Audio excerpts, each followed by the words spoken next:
Why the first episode of the new Black Mirror season loses its grip on what made it such a great show, and how Smartless works just as well on the road in the Max documentary series. Those two topics, as well as the recent death of Cormac McCarthy, on this week's episode of Taking It Down. An Alabama Take Projection. Hello, thanks for tuning in to Taking It Down, the TV and streaming podcast from the Alabama Take, where we prompt conversations for thoughtful, busy TV devotees, all from us, your irreverent outsiders. I'm Blaine Duncan. I'm the editor-in-chief of the Alabama Take. When it comes to TV, movies, and more, I have an English degree and a side hustle as an English teacher, so I'll try my best to offer insight that you can use for conversation with others, or even with us, or even just to think about. Luckily, my ideas aren't the only set of viewpoints on this podcast each week, as with me are the other host. Adam Morrow's an erudite traveling and studio musician with a penchant for fine literature. Donovan Ronwald is a media specialist with encyclopedic knowledge on film, television, and more. And Natalie Morrow, she's the first person to ask about fantasy, sci-fi, comics, trashy reality TV, and she's a huge Beyonce fan. From us, you'll get the obvious, but you'll get the obscure. We are here for the TV and streaming obsessed who are just too busy for anything more than the show or movie itself. We'll give the outside of Hollywood analysis, and like a lot of the Alabama Take productions, it'll come with zero Southern stereotype. Let me get us going. Oh, by the way, so congratulations, Joel Atkinson, special listener of the week, special deal, because we're doing this only on YouTube every week in the summer. You have to peek into the YouTube. Does Joel watch the YouTube? I don't know. We'll find out. We'll find out. See, that's going to also be the trick. We're going to separate the wheat from the chaff here and see who watches our beautiful faces, huh? Let me get us going with this. Do you have any thoughts beyond what you've said to me in private about the death of Cormac McCarthy? Granted, we're not a book podcast, and we've narrowed our podcast from its inception to really just television and streaming. We used to cover just about anything and everything, but still, Cormac McCarthy worked hand in hand with movies and that are now streaming. But I know that Donovan and Adam, for sure, I don't know if Natalie was a fan. I don't like books. My buddy Raz has a very funny statement on books that I can't repeat here. I can't repeat in almost any context, but it's good. Raz works blue. Yeah, he works beyond the pale. Yeah, I want to open the floor. Just quick snippets beyond maybe something you texted me recently. I went back and reread that Adam mentioned it in text, that I think it was 1992 interview right before the Border trilogy came out. And I forgot just like how hilarious every aspect of his life was. Like every part of it was funny. Like my favorite bit was he's like, yeah, I typed up my first book, then I mailed it to Random House because it's the only publisher I knew. And what's especially crazy about that story is it found its way, like he mailed it to an editor that he had heard of because it was Faulkner's editor. Mm-hmm. And Faulkner had obviously passed away fairly recently in the grand scheme of these things. And so he goes from having Faulkner to then Cormac McCarthy stumbling onto his desk, which is just insane to think about. I mean, how did that not end up in the trash bin? But thank goodness it didn't. It's a different time, I guess. I guess so. We're talking about it really his first three books, which were much more Appalachian, Southern Gothic, really deep into the Southern and deep into the Gothic stuff there. So maybe he just saw a familiar handwriting, metaphorically speaking, with having worked with Faulkner. It's a thing that he doesn't get enough credit for, and maybe as a Southerner I want him to, is that he worked in Knoxville and the adjacent land for a long time. That was his version of Mississippi before, we kind of think of him more with the Southwest, but that was a later career thing, and it's certainly what made him in a lot of ways. I mean, heck, even The Road, you could read that as a Southern novel if you really want to try to put a geography on it. Which I don't think is necessary, but I do think it's, when people talk about the tradition of Southern literature being super rich, it's like, well, McCarthy is very much a part of that. I think one of the cool things about, because I completely agree with you, And the other cool thing about Cormac McCarthy especially is like he grew out of that tradition, right? Like he has the same Right. sense of humor Faulkner has, definitely. He has the same penchant for kind of almost like Old Testament pronunciations. But he also was completely unafraid to take a big risk and just do something completely different. Like going with Totally. switching to Blood Meridian, mining the Western, doing No Country for Old Men, then following up with The Road. Then these, which I haven't read yet, but these two that he's done right at the end of his life seems, I've heard they're pretty The good. Passenger set. They are pretty good. Yeah, The Passenger's right back to the South. Is his writing sometimes just too hard? Like difficult? Yeah. Difficult Purposefully? to I don't think that it's difficult to read and understand at all, but I do think it is still hard. I had a college professor say he kind of pulled off the, you get to those later years of English classes and they're expecting you to read a book in like a couple days, a Yeah. couple class sittings, whatever. Yeah. And he pulled back on Blood Meridian and said, Cormac's a little bit like cheesecake. Like cheesecake's really good, but you don't want to eat an entire cheesecake in one sitting. First of all, bullshit. Has he ever met me? You're not going to feel too good after that cheesecake. Well, I'll though. do it anyway because I'm a dumbass. But his point about it's just being so rich, I do think it can be difficult in that way. But like, I read Blood Meridian a couple of years ago with some buddies, and one had read it before and one hadn't, and the one that had read it before said, "I forgot just how accessible this is." Oh. People think of it as a tough novel, and I don't think it is when you compare it with, like, if you want to keep the Faulkner train going. I mean, it's basically pop lit compared to Sound and the Fury or Absalom Absalom. Wow. Oh, absolutely. Wow. But it is, you don't really want to, like, sit on a beach and turn the page. So I do think it is tough in that way. Do you want to know a running joke I kept going when I read that book with Caleb Johnson? What's One that? of the founders of the Alabama Take. I would text him about once a week when I was reading that book, or a couple of times a week, and say, "I'm at this part in Blood Meridian," and I'd recount where I was, and I'd say, "I'm understanding it a lot better than you did." That's great. And he would fire back. Well, just while we're talking about Blood Meridian, can I just get this in, since we are a TV and movies podcast? People say they talk about unfilmable work.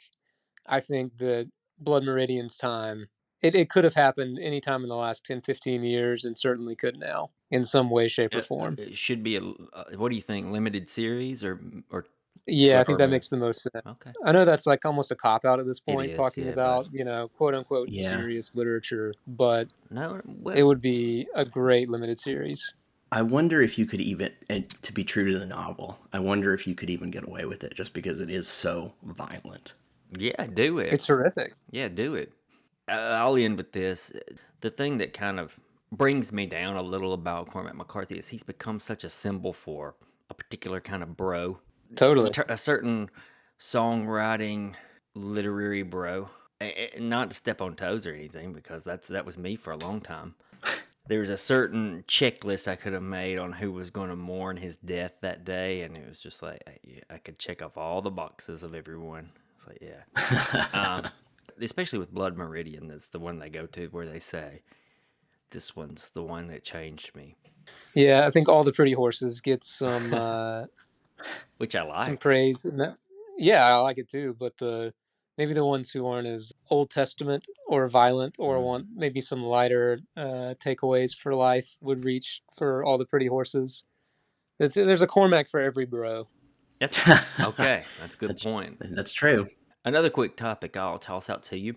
Let me take your temperature on next week's debut of the Disney Plus Marvel show, Secret Invasion. Literally the first I'm hearing about it. Oh, really? It's good. Is it really? Yeah, it really is. Because it's all over my Instagram commercial ads. That's what I'm usually seeing. It's got Oscar winner Sammy Jackson in it. It does. I'll tell you how I feel, and then I really want to hear Natalie, because I know she knows about it. I'm super excited, if only to see Ben Mendelsohn in a TV series again. You guys remember HBO's The Outsider? how great he was as the detective struggling with like a recent death of his own son. It's pretty good. Man, he was so good. So he's back as a very similar as a detective grieving the loss of his son. He's an alien in Of the course. Marvel universe. No, but how do you? It looks kind of like they're wanting to do the spy thriller-ish feel that they had for Captain America. This not Civil War. Captain America. No, yeah, Civil War. No, Winter Oh Soldier no, was you're the one right. that Sorry, had the Winter more. Soldier. You're totally right. What do you think, Natalie? Yeah, I'm excited about this show. I think it's got a really great cast, especially adding Emilia Clarke. That's going to be interesting. I think I said this a few weeks ago, well, a long time ago. Where was it last we talked about Marvel? I think the movies are terrible, but I think they're doing some interesting stuff with the TV shows, aside from Winter Soldier, Super Spy, or whatever it was called. Oh yeah, the Falcon. Yeah, that was bad. But all the other TV shows have been a lot of fun. That because they've been able to put more into it. Yeah, I'm looking for. I think it'll be a fun weekly something to watch after a work day, kind of a deal. I think so.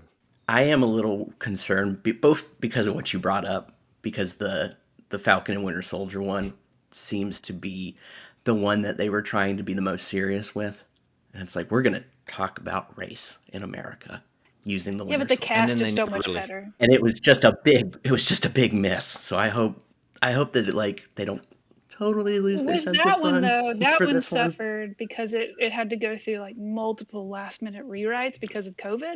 Because the whole story was supposed to Oh, be that's about a pandemic, and then they just kind of scrapped it and threw something at the wall. So maybe this one having actual forethought that they can actually do will be better. that's something they threw at the wall was Wyatt Russell's shield. I don't know, but the only thing I'm worried about a little, this one does seem like it could be pulled off as a television series and a good one, spy thriller kind of television series. The thing that bothers just me personally is I don't know how much I remember from Captain Marvel and those Skrull people. So I've got, I guess they'll do a good job of handling that for me. I mean, How there's much not do a I need lot to to I mean, know with remember? it, other than turns out maybe they're Like in not as bad as shapeshift? they as yeah. I mean, because they were also in whatever Spider-Man movie too, Mm, the second yeah, one, the second one. that's true. Far from Home. Is that what it's called? But yeah, I've reached the age in my television where I'm just like, give me Ben Mendelsohn and I'll watch it. Totally. I'm old. He's a simple man with simple pleasures.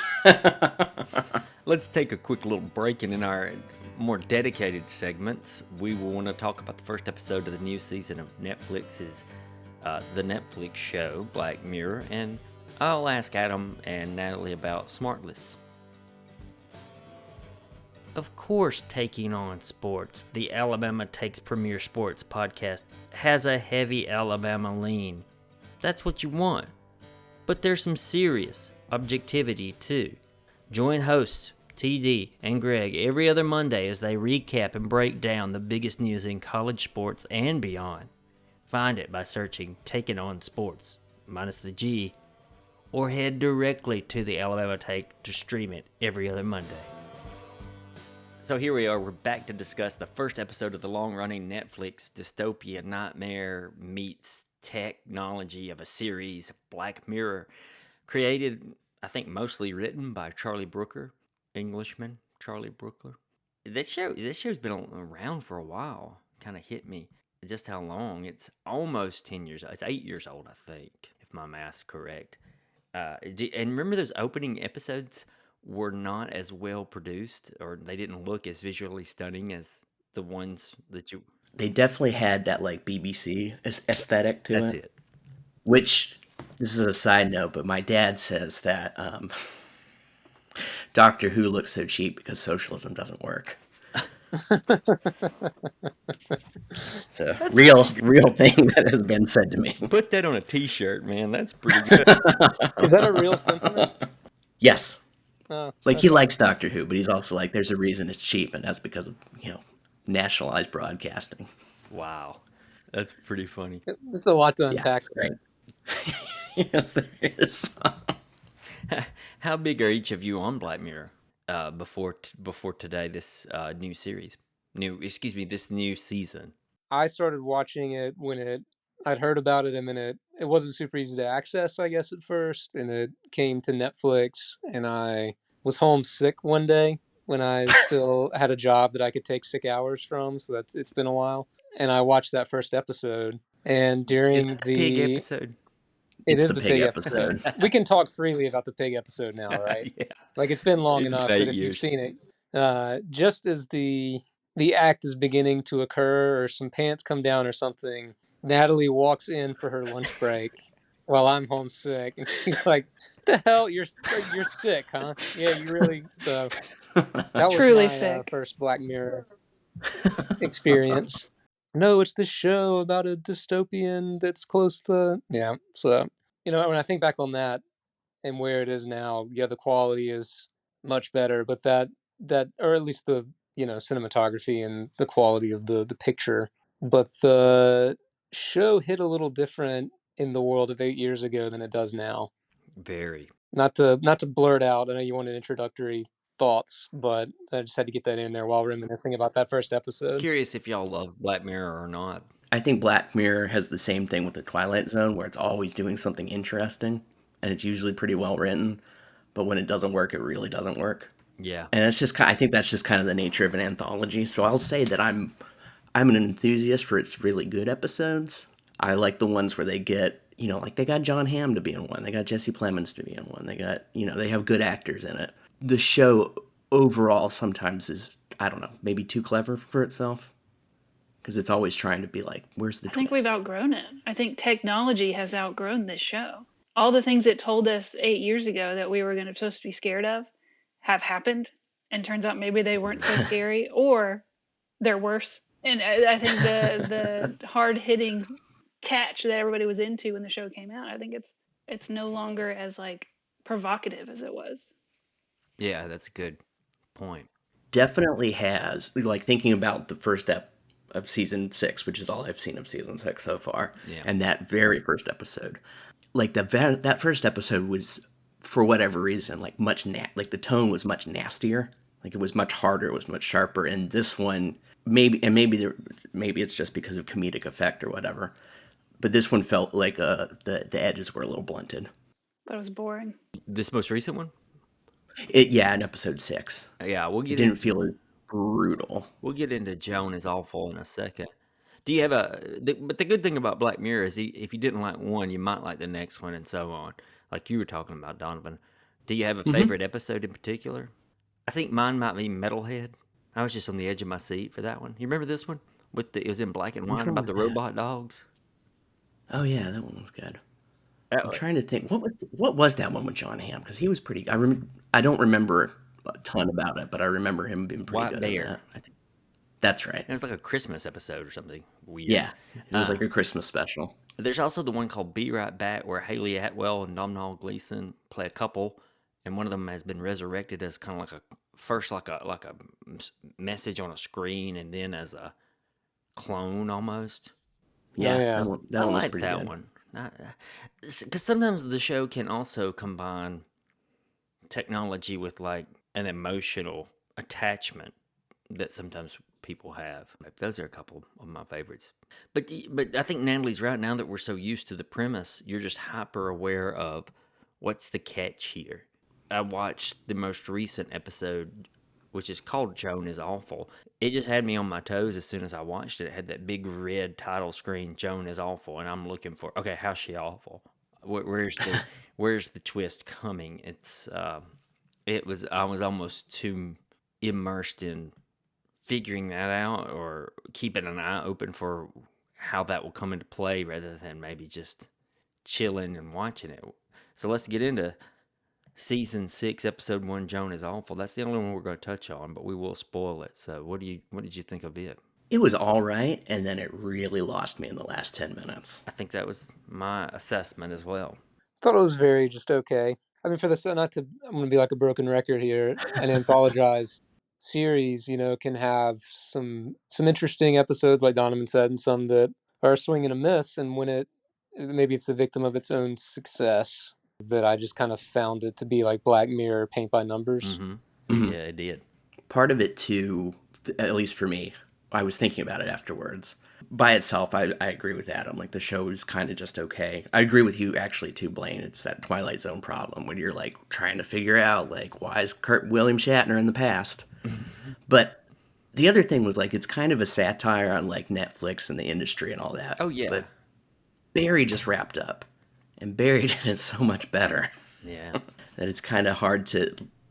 If you put those two side by side, Barry's going to win. This episode was like 55 minutes, maybe, and you're right, Donovan. The first 35 or 40, I thought, oh, okay, this is going to be a pretty good episode, and then it dropped the ball. I think that once Selma Hayek and Joan invade Streamberry, and over here, how it's all put together, that was so reminiscent of when She-Hulk invaded Marvel. Although I did like the final little thing that there is a lower level Joan and there are lower levels of Joan. I thought that was kind of interesting for a split second, but when it was in that first 35 minutes, I thought it was really going to tackle the question of what would you look like if they did a movie of your life? How do you come off? And I think that's a question everybody's considered. Probably, it's kind of like the thing of, like, the Tom Sawyer thing, right? Like, what if I could attend my own funeral? Exactly. Yeah, what would people say? But it starts so soon, her being, well, awful, that it doesn't really ever have a chance to do that. It only ruins her life in ways that are untrue. So it doesn't even start to mind that possibility, like from the word go. You know what I mean? Like, it does catch her going to dinner with the ex and hiding those texts or whatever, but she had already been embellished to be so terrible that, or just loses her job because of like a requisite reaction by her company, that it doesn't really allow for that self-reflection to ever happen. It's only like cause and effect things that take place. You know what I mean? And even like her flexing a bit of personality and trying to exhibit some self-determination by going and shitting in the church is kind of just like, it's not that interesting, really. I wondered to myself if that part was too wild or too overwritten, and then I remembered the pig episode. And Yeah. it's, But it that's definitely, pretty on brand, but still. it just didn't hit as hard for me with the pig episode, right? No, of course it doesn't. Because it's kind of, I mean, because it's played for laughs, and then you get Salma Hayek being mad about it, which is, she did a pretty good job of being funny about that, right? Yeah, she But did, but they chose some weird things about her personally to be a part of this character. Her mispronunciations of things just felt like an odd choice to try to make funny. Yeah. I mean, it's an interesting Yep. way to get celebrities that Black Mirror would never have conceived of being able to get Selma Hayek when it first started, and now it's enough of a cultural thing. There are meta things about it beyond the meta Michael Cera moment that are kind of intriguing. Like, and Kate Blanchett is, you're like, what is Kate Blanchett also in this Yeah. episode alongside Selma Hayek? Well, no, but Did you think, is this going to be an episode about Lydia Tarr? now we're talking. That would have been. But yeah, just kind of, it opens doors that are, I'm not even sure it opens doors that could have been more interesting than we got. It did. It just, It didn't. it didn't even get there. Sometimes you get frustrated with the show because it's like, man, they got 90% of the way there and then just couldn't. This one just kind of just petered out. It did. yeah, it never really took off. And I've said the same thing like 3 times, but my experience with this was watching probably the first 10 to 15 minutes. It's like, okay, what's the twist? And so everything, I'm kind of like, oh, it's all set up, it's set up. And then you get the twist, and it's like, all right, like this is okay. But it never really takes off, and then at the ending, nothing really comes together because, like, who cares that they're all on a computer? Here's where it dropped the ball. Here's where it fumbled. It could have really been more pointed. If about midway through the writing process of the episode, if they would have said in the writer's room, okay, this is going in like 10 different directions. We could really dig at streaming. We could really dig at the treatment of women and how society looks at women. We could really dig at television versus cinema. We could make a dig at CGI or AI. And it's like they had all these options and they didn't pick a one, like Adam said. Mm-hmm. Well, and there's when they talk about how the AI works and how Netflix works, and then you think about, well, Netflix made this show. Like, there's some self-satire there, but is there also like, hey, look at this shiny thing while we're actually doing this? You know what I mean? Like, is there like actual real life Black Mirror nefarious stuff going on? You know, I mean, AI is like the future. So what is it? What they're presenting to us is not what they actually have in mind. You know what I mean? Hmm. Is that too like tinfoil hat kind of thing? Yeah, maybe or maybe not. You never know. Sometimes you hear that stuff and it is too tinfoil hat, and then it rings true 1 week later. I mean, they directly spoofed all of their own stuff and then made them out to be this kind of evil empire. I don't think they're just like writers sitting in a room going, "Oh, this will be funny." You know, this isn't like The Simpsons making fun of Fox. Okay. It feels more sinister to me than that. Huh. We'll It's a little suspect. That's all I'm I saying. got you. I kind of wondered about that just because it's like it wants you to be like, yeah, we know too, right? Like you're addicted to Netflix, it's fun, but at the same time, it's like you're not gonna say anything real because you're not gonna go after your own image. Right. I'm not gonna bite the hand that feeds you. Yeah, Black Mirror is beholden to its corporate overlord. Interesting. Okay, well, that was the first episode. I'll watch the season for sure. I always watch the Black Mirror episodes. Well, and the next ones are going to be tied into some of the stuff mentioned in this one, right? Are they? Yeah, Natalie noticed that. Natalie was a noted hater of this episode. I feel like she's been quiet. Hated it. Yeah, well, yeah. It was stupid. It was real stupid. If you're a listener without viewing, Natalie had a little technical issue too. She got kicked out of our stream. But did you hate it for the kind of the reasons we're talking about, or you just found it kind of boring from the offset? I think it was boring. I think it was uncreative. I think it was they're trying to do all these things about, and y'all talked a little bit about this already. You know, technology and the advances, and is it scary? It's like, no, it's not. And if it is, somebody's doing something about it. Like, we don't have robot overlords yet, and when we do, we probably won't be able to make content making fun of it. So, you know. You think Plus, that it's not scary and there's someone doing something about it? I think it's just not that. Like, I think there are some protections in place. I don't think the AI is going to come get us anytime soon. And I think the most unrealistic thing was they all had normal hands. So there's my one creative complaint about this whole episode. I did not know that I was married. Do you know such this an about optimist. AI? Yeah, they can't do hands well. Yeah, that's one way to notice if something's fake. If it's an AI generated image, their hands are all messed up. They got way too many fingers. Well, hands or are like tough 4 to draw. wrists. I don't know. It was dumb. I'm not going to watch any more of this show. I think it's played its part, and I'm over it. There you go. Wow. Adam, Natalie, do you want to give us some brief thoughts on the Max documenting of Smartless on the road tour? Y'all gather those thoughts, because for those who may not know, Smartless is that famous, very, very popular, very famous podcast from Jason Bateman, Will Arnett, and Sean Hayes. They're the host, and one of them will invite a guest onto the podcast that the other two didn't know was coming. They talk to the guest. It's a lot of their perpetual reposits against one another. There's just constantly picking at one another like brothers. It's very funny, the podcast. The documentary is a little more the same, but you get them on the road. So I've watched the first episode. I think you guys have watched a lot of those that are on Max. We watched them all. Okay. We finished it. We started what ended up being the last episode, and I paused it and backed out to see if it was, so that we could savor it. I'll start by saying I'm a sucker for Sam Jones stuff. Why is that? Well, the visual currency he's working in immediately felt like the Wilco documentary, I'm Trying to Break Your Heart, which the intro of right.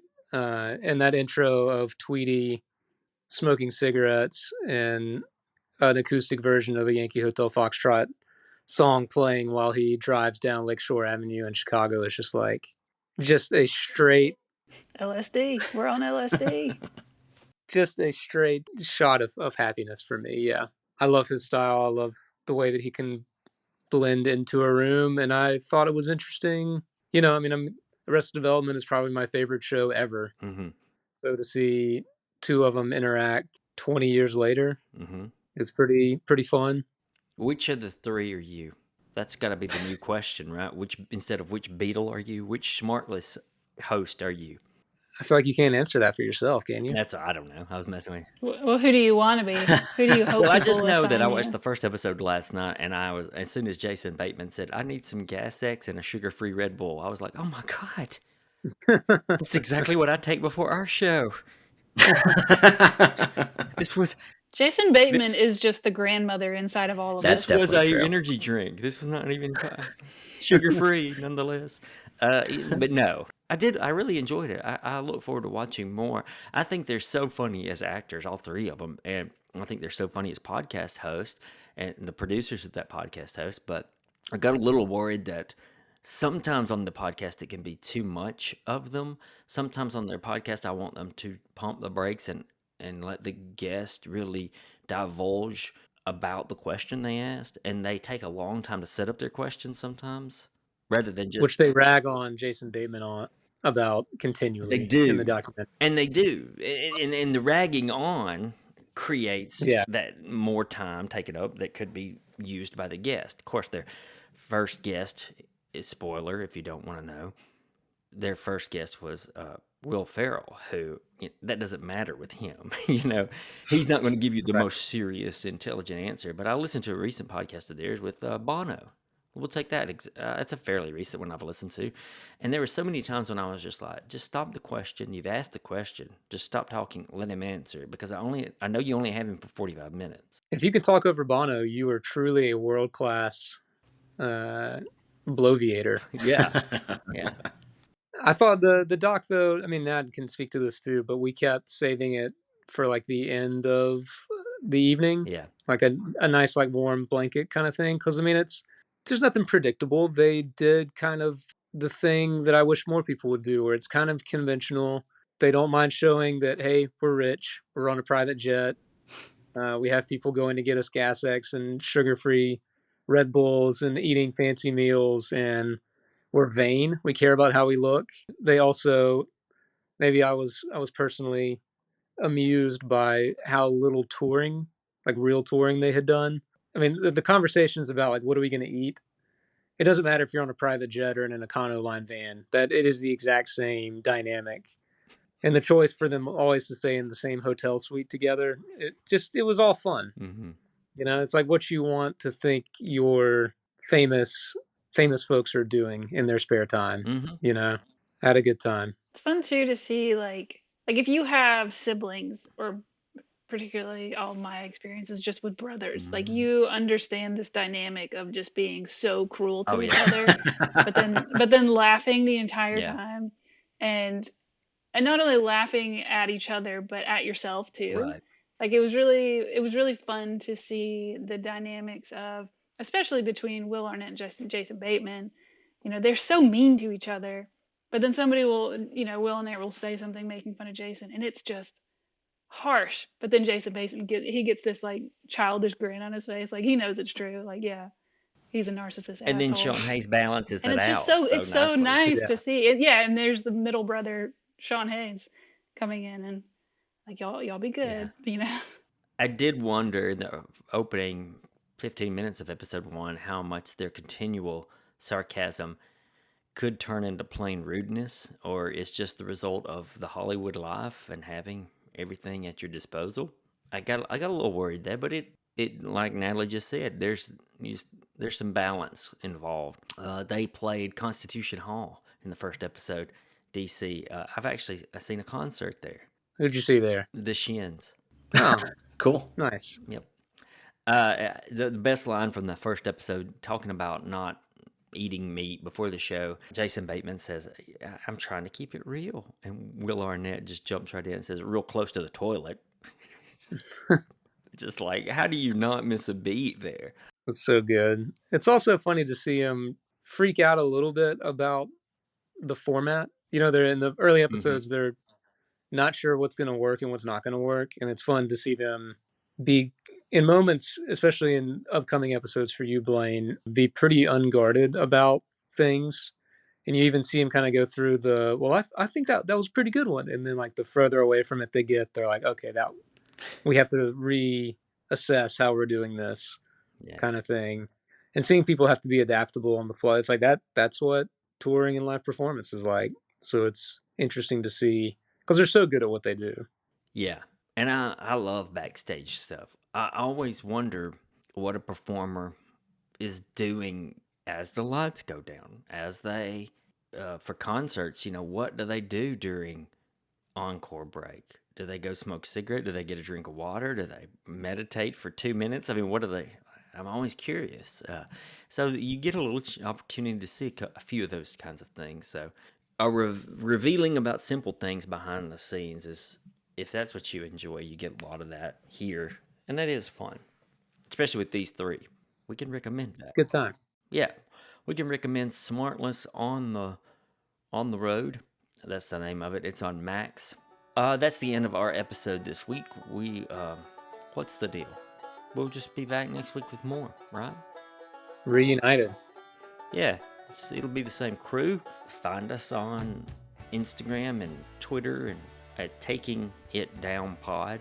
That's Instagram and Twitter, and then you can find everything Alabama Take related to the Alabama Take on pretty much all social media. Goodbye. Roll Tide. See everyone later.